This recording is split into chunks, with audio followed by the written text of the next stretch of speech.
मला सुद्धा खूप वाईट वाटलं, कारण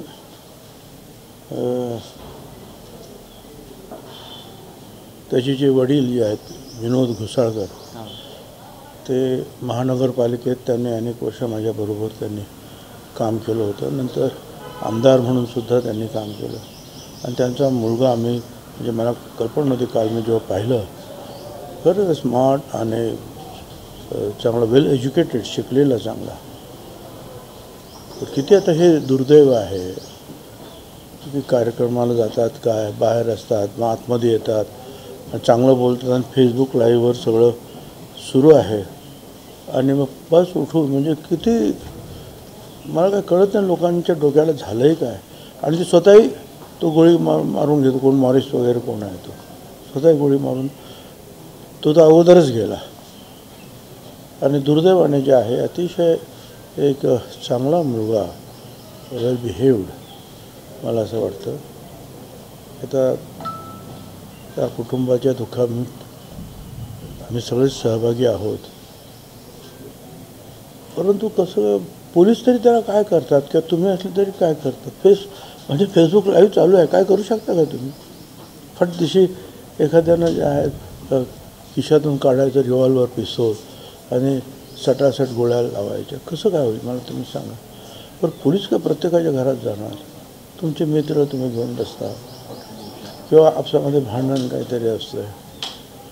पोलीस जे आहेत की चोऱ्या माळ्या, काय मोठी काय दंगल वगैरे काय होते, गँगवार आहे किंवा आतंकवाद आहे, याच्यामध्ये जरूर त्यांचा किंवा बंदोबस्त आहे, किंवा ज्यांनी मागितलेले आहे संरक्षण, त्यांचं संरक्षण करणं, अशा अनेक गोष्टी करतच असतात पोलीस.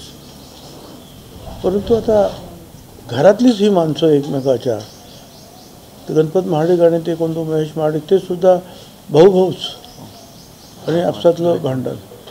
आणि हे पण जे आहे दिसत आहेत, तर मित्रच दिसतात, एक खास मित्र कार्यक्रमात गेले, त्याच्या कार्यालयात गेले. त्यामुळे डोकं चक्रावतं कधी कधी की कुणावर विश्वास ठेवायचा. आणि फारच भयंकर प्रकार जे आहेत घडत आहेत. पण बंदुकीचं लायसन देताना म्हणा किंवा कोणी बाळगावी, याबाबत काही नियम आणखी कठोर करण्याची आवश्यकता वाटते का?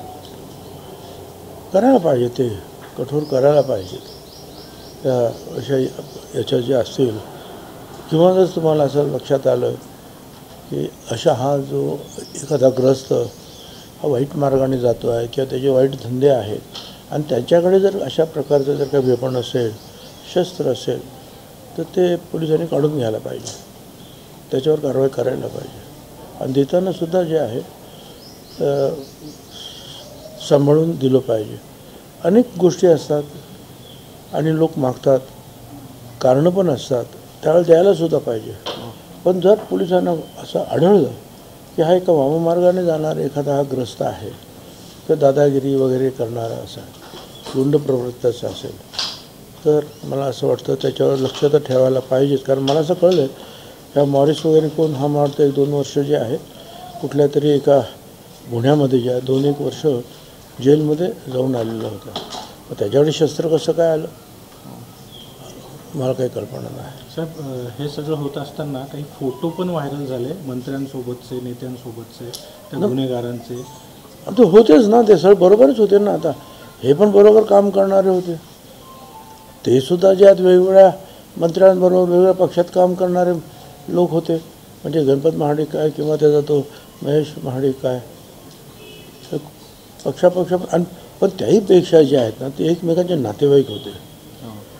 आणि मग ते पक्षाचा उपयोग करून एकमेकावर काय प्रेशर आणत होते, का त्रास देत होते, का टॉर्चर करत होते, काय कळायला काय मार्ग नाही. आता हा पोलीस तपासाचा भाग आहे. याबाबत विरोधक मागणी करतात की गृहमंत्र्यांनी राजीनामा द्यावा. मला सांगा ना, मी गृहमंत्री राहिलेलो आहे, उपमुख्यमंत्री गृहमंत्री राहिलेलो आहे. गृहमंत्री काय करू शकतो? प्रत्येकाच्या पाठीमागे देऊ शकतो. पण तुमचे मित्र तुम्ही घरात घेऊन बसलेले आहात, तुमचे नातेवाईक तुम्ही घरात घेऊन बसलेले आहात, काय करू शकतो गृहमंत्री? गृहमंत्री जे आहे, हां आतंकवाद वाढलेला आहे, आपण त्याला सांगू शकतो हे करा, चोऱ्या माऱ्या अमुक तमुक त्या कंट्रोल करा, बंदोबस्त नीट ठेवा, दंगे धोके कुठे होत असतील तर त्याला तुम्ही ताबडतोब कंट्रोल करा. या अशा काही गोष्टी ज्या आहेत या सर्वसाधारणपणे ज्या करायच्या असतात त्या बाबतीमध्ये ज्या आहेत गृहमंत्री वगैरे जे आहेत पोलिसांना सांगत असतात की ही काळजी घ्या, या गँगवर चाललेल्या याची तुम्ही काळजी घ्या, काय आतंकवादी इथे आहेत की किंवा अशा काहीतरी ॲडवायझरीज वरून आलेले त्याचा तपास लावा, किंवा बंदोबस्त इतर ठिकाणी जर काही गुन्हेगारी वाढली असेल तर ती कंट्रोल करा. याच्या पलीकडे काय सांगू शकतात? प्रत्येकाला हे देऊ शकत नाही, संरक्षण देऊ शकत नाही, पण तुमची घरातलीच माणसं नाही सगळं असं म्हणायला पाहिजे ना. तुमच्याबरोबर वावरणारी माणसं, त्याला गृहमंत्री काय करू शकतात? सर, काल जरांगे पाटील नाशिकच्या दौऱ्यावर होते. नाशिकमध्ये काल पुन्हा एकदा त्यांनी इशारा दिला की तुम्ही जर आमच्या आरक्षणाला धक्का लावला तर आम्ही मंडल आयोगाला चॅलेंज करू आणि तुमचं म्हणजे ओबीसींचं देखील 27% आरक्षण आम्ही घालवू, अशा पद्धतीचा इशारा. हे बघा, मराठा समाजाला स्वतंत्र आरक्षण द्या ही आमची मागणी आहे, पाठिंबा आहे, तो आता प्रयत्न होतो आहे. पण तुम्ही जे आहे आम्ही आरक्षण सगळ्या मराठ्यांना ओबीसीतूनच घेणार असं म्हणून जे आहे जे झुंडशाही जी करता आहात आणि बॅकडोर एंट्रीने तुम्ही ओबीसीमध्ये घुसताय.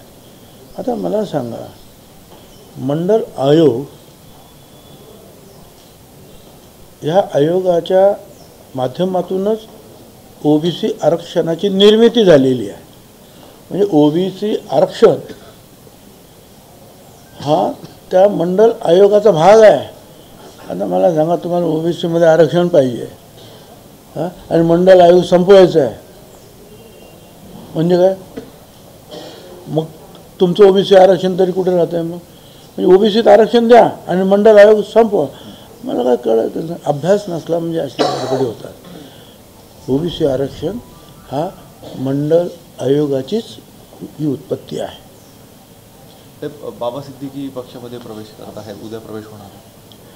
ठीक आहे, आता लोकशाहीमध्ये ते राज्यमंत्रीसुद्धा राहिलेले, त्या आमदार राहिलेले आहेत, त्यांचा मुलगासुद्धा आता आमदार आहे, अर्थात तो काँग्रेस पक्षाचा आहे आणि त्या विशिष्ट भागामध्ये त्यांचं चांगलं काम आहे, लोक मानतात त्यांना आणि राष्ट्रवादी काँग्रेस पक्षामध्ये ते येत आहेत तर त्यांचं स्वागत आहे. त्याच्यामुळं पक्षाला निश्चितपणे काही प्रमाणामध्ये शक्ती मिळेल. ते राज्यसभेचे उमेदवार असू शकतात अशी शक्यता त्याची मला कल्पना नाही आणि आपणही काही इच्छुक आहात अशी चर्चा त्याचीही मला कल्पना नाही. ठीक आहे, धन्यवाद.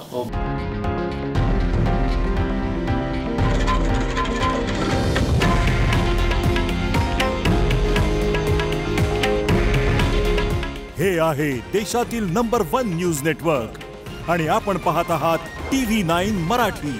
काळजी तुमची, हित महाराष्ट्राचं.